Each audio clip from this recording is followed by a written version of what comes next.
হে মুসলমান ইমানদাররা শোনো, আল্লাহ তাআলা হযরত নূহ আলাইহিস সালামকে বলতেছেন, হে নূহ কিছু মাটি নাও।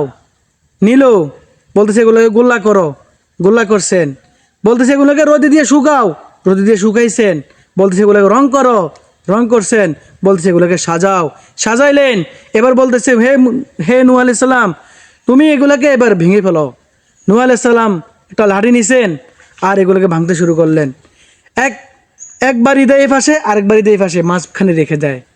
আল্লাহ তাআলা নূহ আলাইহিস সালামকে জিজ্ঞাসা করলেন, হে নূহ, তোমাকে বলতে সব ভেঙে ফেলার জন্য, কিন্তু তুমি একবার এখানে বাড়ি দাও, আরেকবার এখানে বাড়ি দাও, তাহলে এগুলো ভাঙবে কে?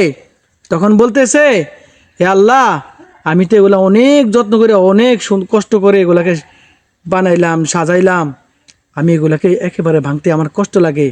আল্লাহ তাআলা বলতেছে, নূহ, আমিও তো আমার বান্দাদেরকে আমি অনেক যত্ন করে বানাইছি, অনেক মায়া করে বানাইছি, তাদেরকেও তো আমি জাহান্নামে দিতে আমার কষ্ট লাগবে। কেন তারা বোঝে না? হাই মুসলমান ইমানদারেরা, যতক্ষণ বেঁচে আছো বুঝো, এখনো সময় আছে, বুঝো। মরিয়া গেলে আর বোঝার সুযোগ নাই, হায়াত শেষ হয়ে গেলে আর বোঝার সুযোগ নাই। যতক্ষণ নিঃশ্বাস আছে ততক্ষণই তোমাকে বুঝতে হবে আল্লাহ তাআলা আমাকে আপনাকে জান্নাত দেওয়ার জন্য বানাইছেন, জাহান্নামে দেওয়ার জন্য বানাই নাই। এই জন্য আমরা জান্নাতের দিকে অগ্রসর হই, দুনিয়ার মায়া মহব্বত সব কিছু ছেড়ে দেই, আল্লাহ তাআলার হুকুম মেনে চলি।